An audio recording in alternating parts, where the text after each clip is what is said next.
Today, we're tackling how to remove the free shipping option in WooCommerce, giving you back control over your delivery costs. First, you need to be logged into your WordPress admin panel on the left side of your screen. Locate and click on WooCommerce. Once the WooCommerce menu expands, find and select Settings.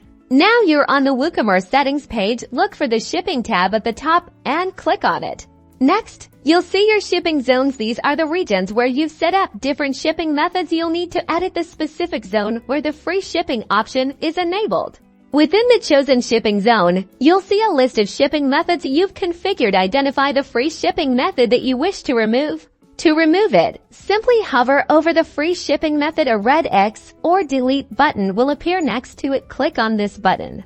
After clicking delete, the free shipping option will be removed from that specific shipping zone. Repeat this process for any other shipping zones where free shipping is active and you want to disable it.